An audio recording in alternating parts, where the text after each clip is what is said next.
Olá, querido, graça e paz, seja muito bem-vindo à Escola Bíblica Dominical Online. Nós somos a Igreja Batista em Guarabu, a nossa igreja é localizada no bairro Guarabu, Jardim Carioca. Nós somos aqui da cidade do Rio de Janeiro, Ilha do Governador. Prazer ter você conosco na nossa Escola Bíblica. Você que está aí nos visualizando e assistindo pelo aplicativo YouTube, seja muito bem-vindo. Eu me chamo Luiz Cláudio, exerço o Ministério Pastoral de Jovem e Adolescente dessa igreja. E hoje eu fui escolhido para trazer esse estudo para você da nossa revista de EBD. Nós vamos falar sobre budismo e também judaísmo. E para isso eu gostaria de convidar a você para abrir aí a sua Bíblia lá em 1 Timóteo, capítulo 2, verso 5. E a gente está fazendo um estudo aqui da nossa revista Religiões e Religiosidade. Uma revista muito interessante que nesse semestre a igreja está usando. Então nós vamos hoje falar sobre o budismo e judaísmo. Então o texto que nós já separamos aí, já deu tempo de pegar a sua Bíblia, abrir em 1 Timóteo 2,5. Porque há um só Deus e um só mediador entre Deus e os homens, Cristo Jesus, homem. Meus irmãos, meus amigos, há uma frase ouvida frequentemente em todos os dias, em todos os momentos. E a frase é a seguinte: todas as religiões são boas. Provavelmente você também já ouviu: todos os caminhos levam a Deus. Esse é um modo de pensar típico do momento pós-moderno que nós vivemos. Os dias atuais são assim, pós-modernidade. Então as pessoas pensam dessa forma. Elas que assim falam, consideram que qualquer delas serve para ele ou para outras pessoas. E ainda geralmente fala sem ter noção de quais são as crenças e práticas de diversas religiões. Desculpe, irmão. Jesus como Senhor e Salvador é a chave aqui, onde nós vamos estudar. Jesus aparece no ensino budista, nos livros espíritas e também no Alcorão, mas não como Senhor absoluto e também Salvador das suas vidas. E há uma pergunta aqui que eu quero parafrasear, a mesma pergunta que Jesus fez aos seus discípulos em certo momento. E a pergunta é a seguinte: quem dizem que eu sou? Os discípulos disseram: Senhor, alguns dizem que tu és João Batista, outros dizem que tu é a encarnação de Elias. Pensando nessa pergunta, vamos ter uma resposta certa para isso. E podemos então avaliar se essa religião é válida ou não é. Beleza? Então vamos lá, o budismo. Nós vamos falar sobre as suas origens, tá bom? O seu líder, Siddhartha Gautama, na verdade, né? Siddhartha Gautama nasceu 6 séculos antes de Cristo, lá na Índia. Príncipe real, saiu do palácio num dia e viu um homem velho, um homem doente, um cadáver. Então abandonou a sua herança real, sua esposa, seus filhos pequenos, para buscar sabedoria, então, para ajudar a humanidade a se livrar desse louco sofrimento. Ouviu muitos mestres, praticou asceticismo, mas nada adiantou para resolver o seu problema. Certo dia, então, ele estava debaixo de uma árvore e ali pensativo, e logo ele entrou nesse estado de um pensamento tão grande, e quando foi então iluminado.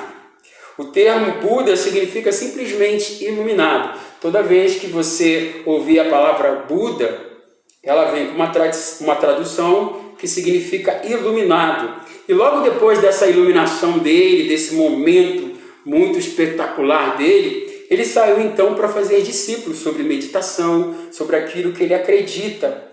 Então vamos falar um pouquinho essa noite sobre esses ensinamentos. O que é a pessoa que pratica o budismo, que eles acreditam que há uma filosofia, uma razão para viver? O que eles acreditam? Quais são os seus ensinos? Separei aqui 4 ensinos fundamentais do que eles acreditam, tá bom? O primeiro: tudo faz parte da vida do indivíduo, causa dor. Tudo que ele vem a fazer é motivo dele sentir dor.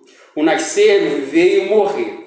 Outra coisa muito interessante também sobre os seus ensinos: a dor é causada pelo desejo. Se logo você tem um desejo que não corresponde àquilo que eles acreditam, logo causa dor nele. Outra coisa, a terceira coisa: a dor deve ser suprida pela renúncia. Para que você não sinta dor, você deve renunciar a tudo. E outra coisa: o sagrado caminho de 8 passos leva à supressão da dor. E são esses 8 passos: uma vida reta,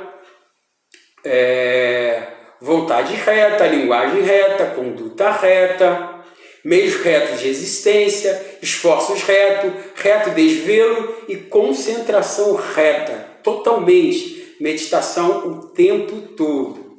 Então, eles acreditam muito nisso, isso faz parte dos seus ensinos. E quais são, então, as suas principais crenças? Nós vamos falar aqui um pouquinho sobre as suas principais crenças. Então, eu separei algumas aqui mais importantes, né? A primeira, o mundo não teve princípio e também não vai ter um fim. Eles acreditam que o mundo não teve um princípio e também não terá um fim. E eles também não acreditam que existe um Deus criador. Outra coisa interessante aqui que a gente pode perceber, o sofrimento se prolonga através de sucessivas reencarnações. Quanto mais você se encarna, mais prolonga o seu sofrimento. Outra coisa, o objetivo da religião é deixar reencarnar, que acarreta o sofrimento, chegando então ao nirvana, onde o indivíduo deixa reencarnar nesse mundo e passa a ser absorvido num todo. Então ele se complementa em relação a isso. E alguns mestres budistas são reverenciados porque demoraram então a chegar nesse nirvana para ajudar a aliviar o sofrimento de outros. Você pode estar perguntando, pastor, o que é o nirvana? O nirvana para um budista é o ápice da espiritualidade, uma paz plena, total. É o momento. Ele chegou no momento pleno de meditação dele. E sobre a salvação? Ou chegada ao nirvana, depende dos esforços de cada um, ajudado pelos mestres e pela disciplina também do mosteiro. Então a salvação também está baseada muito nesse nirvana, no ápice. E aí ele chega à sua salvação no nirvana, e isso é o final para eles. Então ele conquista aquilo a qual eles têm buscado. Alguns mestres budistas são reverenciados porque demoraram, como nós falamos, passaram tanto tempo em meditação, passaram tanto tempo se encarnando, então chegaram nesse período de nirvana. Nós falamos também no começo sobre o Zen budismo, onde surgiu, o que é isso, quem é que pratica, quem são essas pessoas que praticam. O budismo, então, evoluiu através dos séculos, passado, então, pela China, também pelo Japão. Ali nasceu o budismo Zen, que enfatiza o discipulado e a prática da meditação. Chegou também ao Brasil lá nos anos 30, com imigrantes chineses, japoneses e também coreanos. Hoje, existem vários mosteiros Zen no país, inclusive também em São Paulo, Brasília e também no Espírito Santo. Mas, querido, o que a Bíblia fala sobre isso? À luz da Bíblia, o que a gente pode aprender sobre isso? Que informações a gente pode ter agora sobre isso? O que a Bíblia diz? O mundo teve um começo e terá o fim. A Bíblia nos ensina. Eles acreditam que não teve um começo e também não vai ter um fim. Mas a Bíblia diz que tem um começo, teve um começo e também terá um fim. E aí eu quero compartilhar com você. Deixa eu beber uma água aqui. Livro de Gênesis, capítulo 1, verso 1. O que diz Gênesis 1, verso 1? Diz, no princípio criou Deus os céus e a terra. E aí a gente começa a ter a palavra de Deus nos dando um respaldo negativo sobre o que eles acreditam, né? Sendo redundante. Também, se você for procurar lá em 2 Pedro, capítulo 3, você vai ver que que é uma obra de um Deus criador. Então, Deus criou todas as coisas.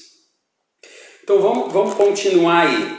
Outra coisa, o que a Bíblia vai dizer sobre o que eles pensam, o que eles acreditam, ele nos criou como indivíduos, com personalidades distintas, que serão plenamente realizadas quando estivermos aperfeiçoado em Cristo.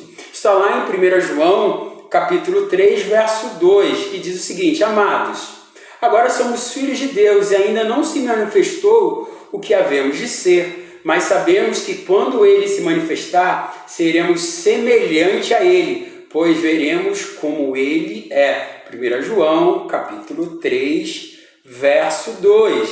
Então a Bíblia já vai nos dando aí algo contrário sobre isso, que existe um momento que todos nós estaremos diante de Deus. Outra coisa muito interessante aí, eu quero ler com vocês também, é 1 Coríntios capítulo 13, verso 2. Hoje vemos como espelho, confusamente, mas então veremos face a face. Hoje conheço em parte, mas então conhecerei totalmente como eu sou conhecido. Então nós teremos um encontro com o Senhor, teremos o fim. O nosso fim para aqueles que acreditam em Jesus e crê que Jesus é o caminho, a verdade e a vida, que não há outro nome pelo qual devemos ser salvos, o nosso fim é estar com Jesus, é conhecer Jesus de verdade como Ele é. Outra coisa muito interessante, o sofrimento será eliminado pela superação do nosso ser, da nossa individualidade, mas pela redenção efetuada pelo sangue de Cristo, pelo qual todas as coisas serão restauradas. Olha que coisa interessante, está lá em Apocalipse, capítulo 21, dos versos 3 e 4. Vai dizer também, a Bíblia vai dizer também, que não haverá nem nunca houve reencarnação. O homem está destinado a morrer simplesmente uma só vez, e depois disso enfrentará o juízo. É o juízo, estaremos todos diante de um grande juiz, que é o próprio Deus. E ali todos aqueles que estiverem no selo do Espírito Santo serão conduzidos à Nova Jerusalém, na presença do nosso Deus.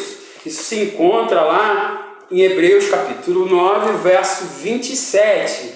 Não precisamos, portanto, ser salvos por reencarnação, e sim do castigo dos nossos pecados. Essa salvação nunca foi poderosa para efetuar pelos seus próprios esforços, mas Cristo foi oferecido em sacrifício uma única vez para tirar o pecado de muito. Mas quem são esse muito? De todos aqueles que confessam o nome de Jesus Cristo. Hebreus capítulo 9, verso 28.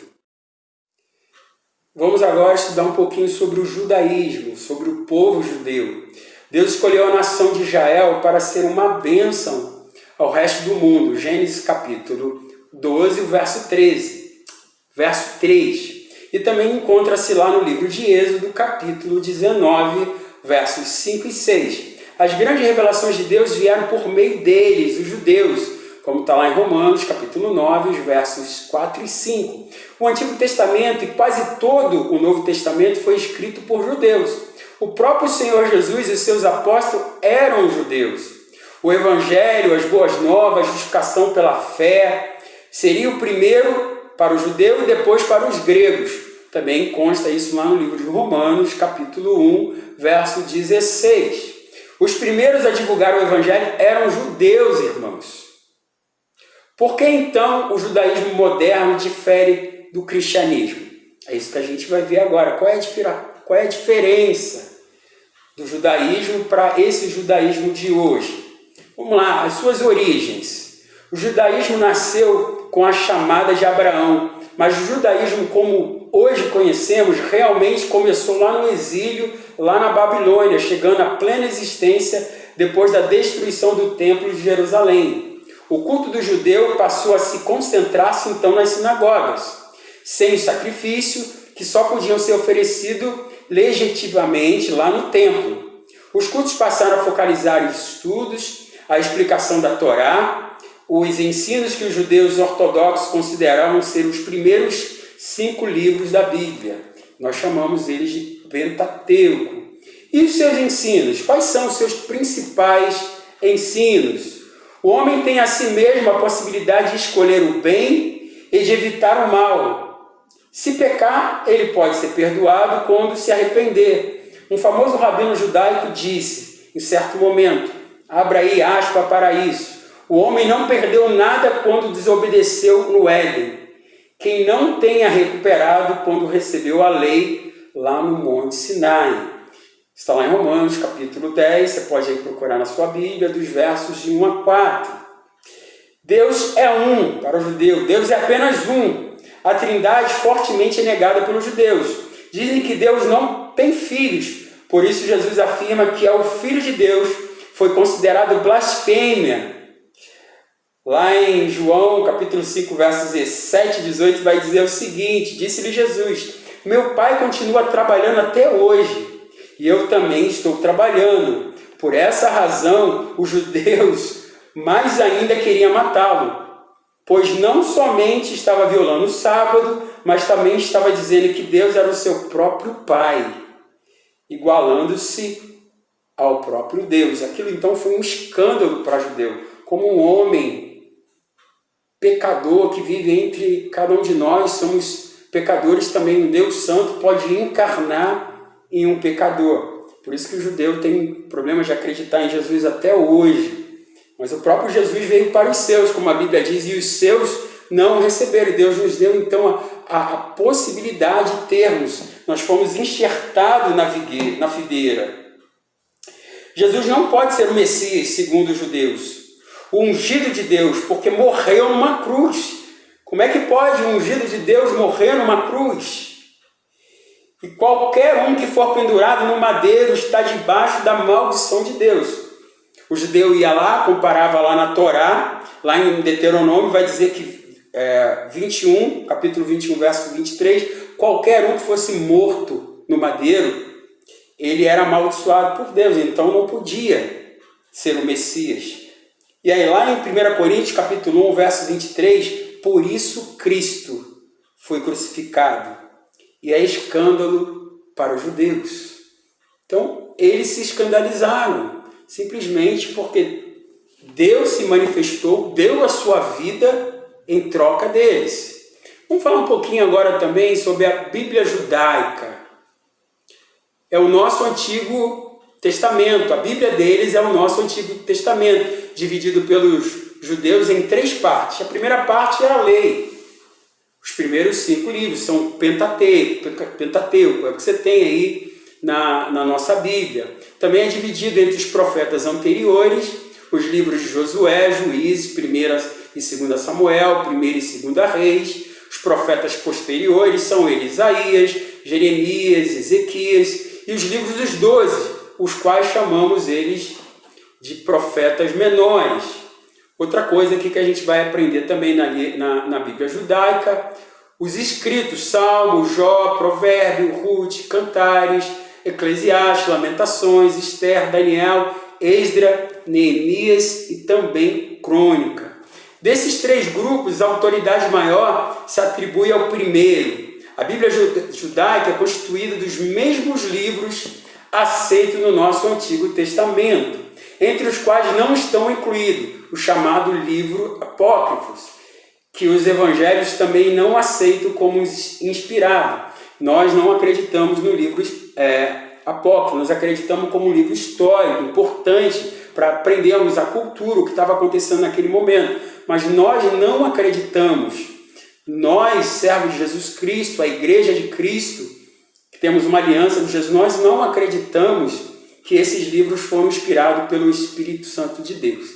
E qual seria, então, a resposta cristã sobre essas coisas?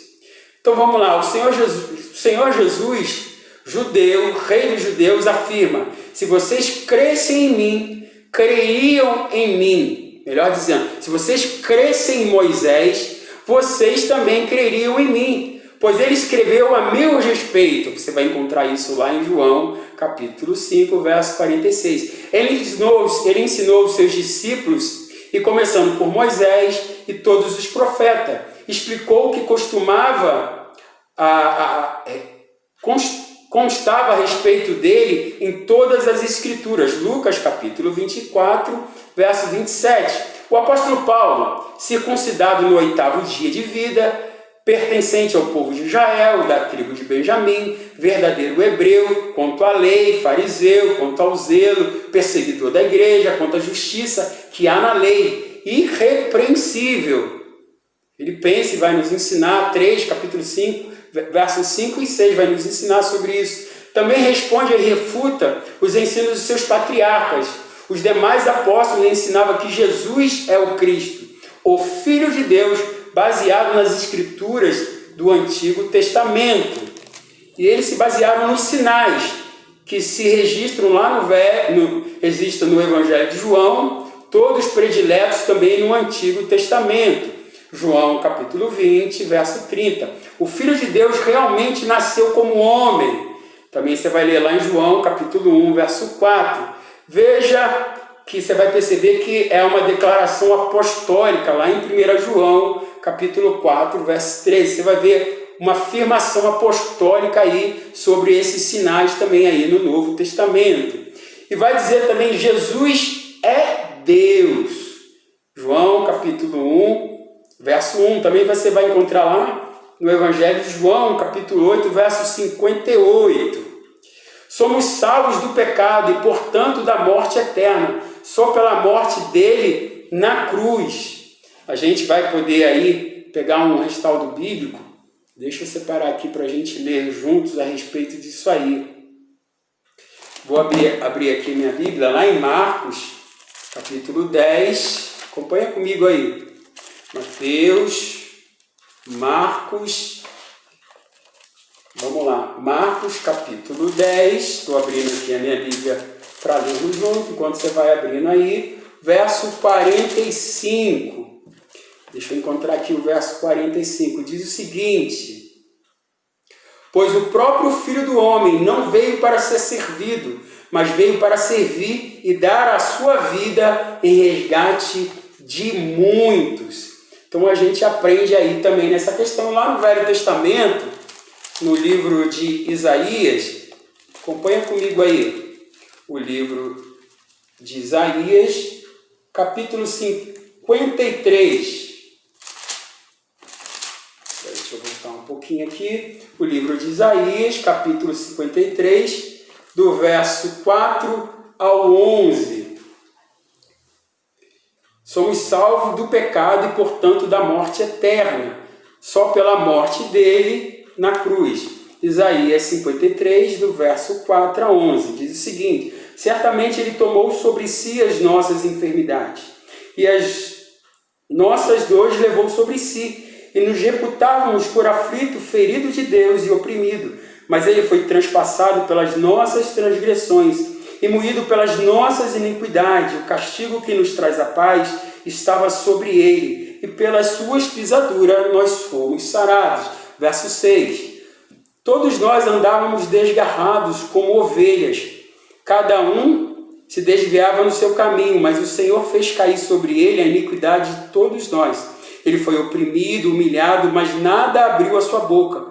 Como cordeiro foi levado a matadouro, e como ovelha muda perante os seus tosquineadores, e não abriu a sua boca. Por juízo opressor foi arrebatado de sua linhagem, que dele cogitou. Porquanto foi cortado da terra dos viventes por causa das transgressões do meu povo. Foi ele ferido, e também designaram-lhe a sepultura como os perversos, mas com o rico esteve na sua morte, posto que nunca fez injustiça, e nem tolo algum se achou em sua boca. Todavia o Senhor agradou-se em moê-lo, fazendo enfermar, quando dele a sua alma como oferta pelo pecado. Verá a sua posteridade, prolongará os seus dias, e a vontade do Senhor prosperará nas suas mãos. Verso 11.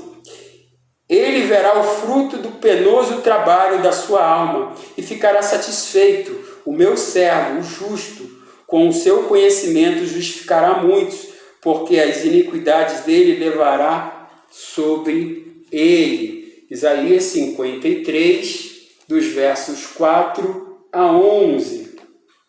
Jesus também morreu sobre um madeiro, tornando-se maldição para nos livrar de toda a maldição. Gálatas capítulo 3, o verso 13. Você pode ir lá acompanhar também.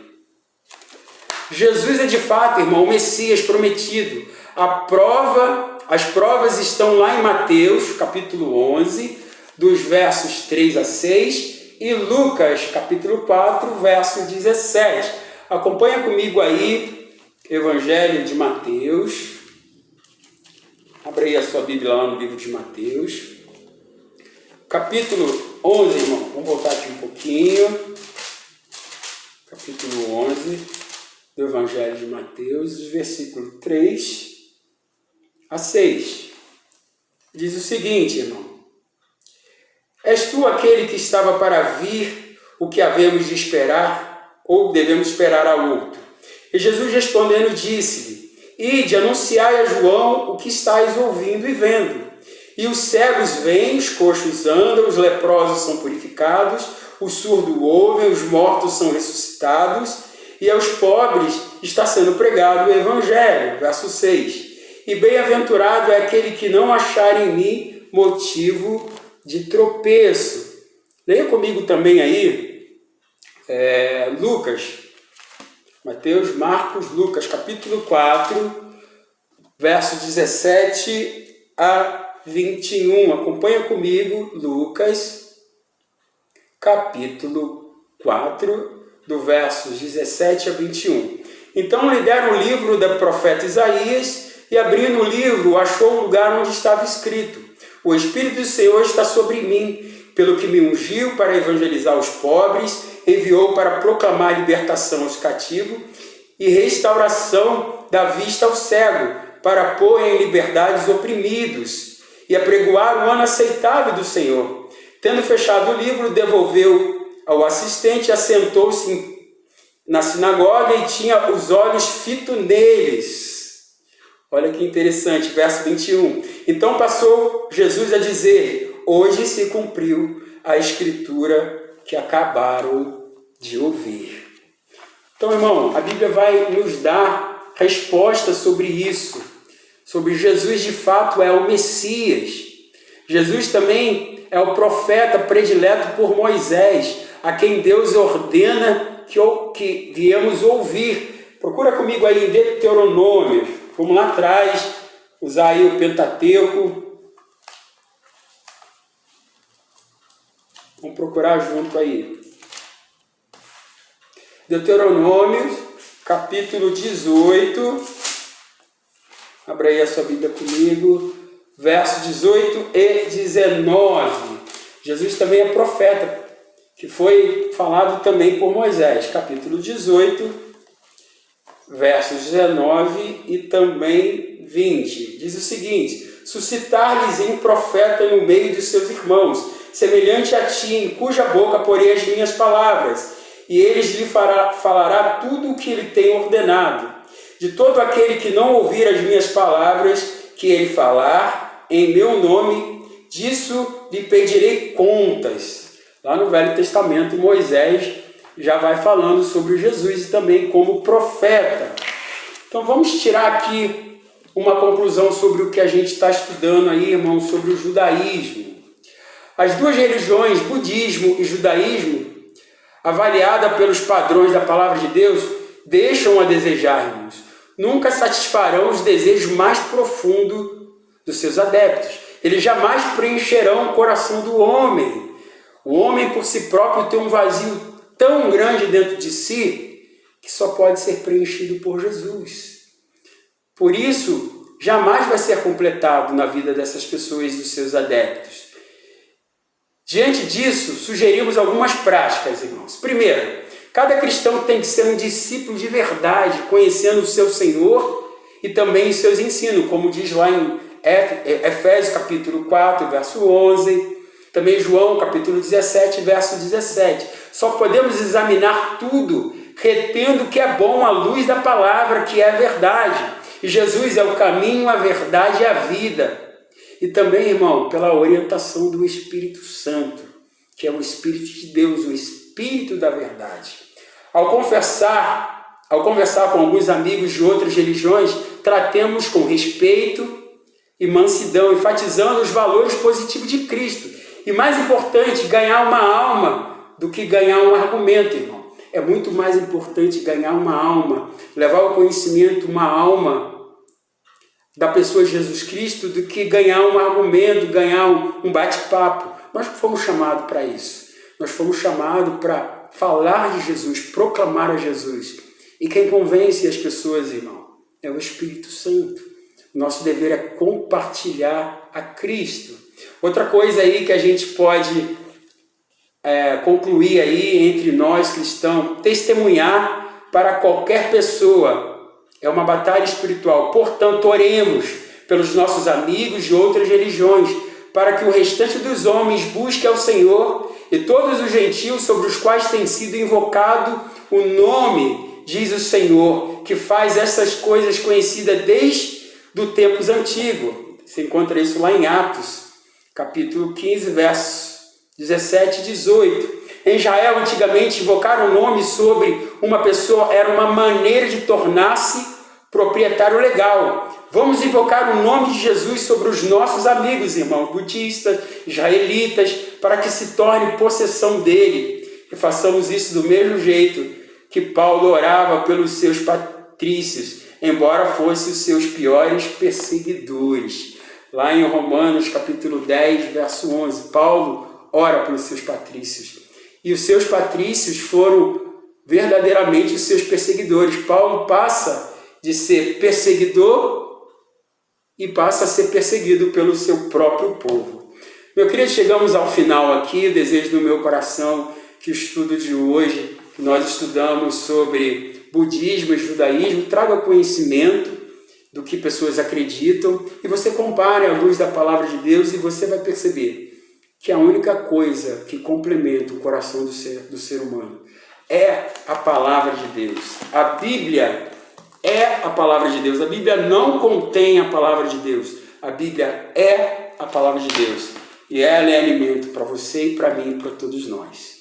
Que você se alimente dessa palavra, que a semente dessa palavra possa cair no seu coração como uma semente boa e o seu coração como uma terra fértil. Que Deus assim nos abençoe.